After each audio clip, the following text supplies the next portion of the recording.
Hi, my name is Avery Harris, and in the speech I'd like to talk to you today about is why you should travel to Sri Lanka.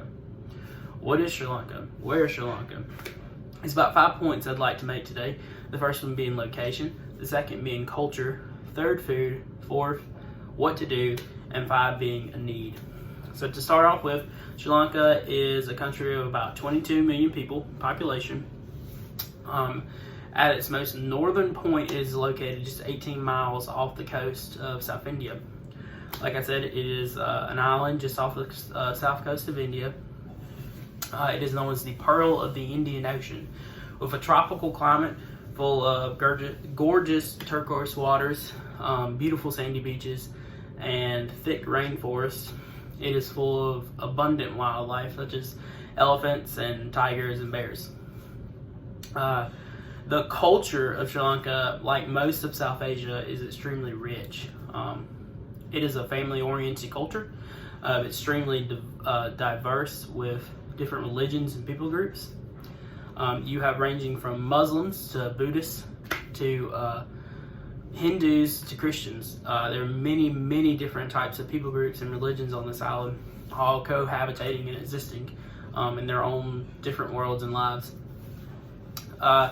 It is known for its many historic sites that is a huge part of its culture, such as the Buddhist temple in the city of Kandy, which is the temple of Buddha's tooth, where the relic of Buddha's tooth is believed to be there, and many Buddhists, not only from the country but the world, travel there to pray to the tooth and to Buddha. It is also a historic site for Hindus. In the town of Nurelia, there is the temple of the Sita Aman, which is believed to be where Ravana stole the wife of Rama, Sita, and placed her there in a garden. It has also traveled worldwide from Hindus everywhere to this historic site. I believe it is actually where a pilgrimage is made almost yearly there. Like I said, it's a family-oriented culture. The people there are extremely friendly and opening, and it's not uncommon to be invited into someone's home. I like to call it a tea culture. The people there, when you come into their home, they're going to immediately offer you food and lots of tea. You'll sit there for hours making new friends and conversations while just drinking and enjoying the day. Another huge part of Sri Lanka, obviously with every culture, is the food. It has a huge South Indian influence in the food, so there's going to be a lot of curries and a lot of dals, a lot of fish because it is an island. It's a tropical island, like I said, so you're going to have a lot of tropical fruits. The coconut is a huge part of their food, ranging from what they call coconut sambal, which is diced up pieces of coconut and chili peppers, which is a big side dish there, to just eating and drinking coconut milk. It is not uncommon to see street vendors selling king coconuts throughout the most of the coastal region. Dal is huge there. If you've ever had dal, it's like a lentil soup basically. It's cooked to be very thick, and it's full of a lot of spices and different flavors put together to create this dish. Another massive thing there, which is known only in Sri Lanka, I can't find it anywhere else in the world, is string hoppers. And what a string hopper is a firm noodle dish about this big around, and it's used to dip and to sop up your curries and to eat it with your hands. Like I said, it's known to a lot of tropical fruits. There's actually over 100 different types of bananas in Sri Lanka. And also rice is a huge thing there. You will eat rice with every dish. If you're a rice lover, then Sri Lanka is definitely the place for you to visit. Moving on to the next point, the fourth point, is things to do in Sri Lanka.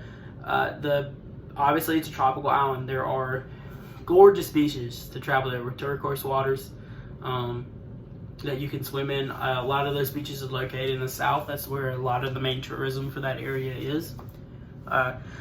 Also in the south city of Galle, there's the Galle Fort. Now, like I said, this tropical island is full of that island life vibes. Things move slow. People are in nowhere else to do anything, and then all of a sudden you step into this colonial age fort where things are very quaint, things are very quiet. The hustle and bustle of the everyday life is not there. It's it's like you walk into a completely different world. In this sport it's pretty much its own city, functioning with its own banks and restaurants. Here is also another historical site. It is the home of a lighthouse that was built there in the 1800s. It still stands. Many different influencers, if you've ever seen, have also taken pictures of this place. Sri Lanka is dotted with a railroad system that was put there by the British when they colonized the country many years ago. Through these railroads, you can travel pretty much anywhere on the island, and it is full of gorgeous views and mountain ranges and cliff edges, full of rich green jungles. If you ever get the chance and you're considering to go to Sri Lanka, you should totally look up these videos on YouTube with these people riding through the mountain ranges of Sri Lanka. There's also lots of hiking to be done in Sri Lanka. Like I said, with all these historical sites, there's going to be a lot of places you can go to, such as the temples, and there's also tons of ruins that have been left behind from different kings and kingdoms during the history of Sri Lanka. The fifth and final point I want to talk about is the need. This is the most important point to me, and it should be for you if you are a evangelical Christian who confesses Christ and wants to spread his love. Sri Lanka is a lost country with less than 10% Christianity. It is almost 80% Buddhist. And as many beautiful and wonderful things I've talked about in Sri Lanka, there is a darkness there. There is a need for Christ, a need for Christ's love. And if anything would strive you to travel to Sri Lanka, to go and make it your next destination, it would be this: to go and show your love to the people who need it. This has been why I think you should travel to Sri Lanka. I hope you enjoyed it. I hope it's spurred some interest for you to go and learn more about it from what I've told you. I've just given you a small glimpse into what is Sri Lanka and what is their culture. So thank you. Have a good day.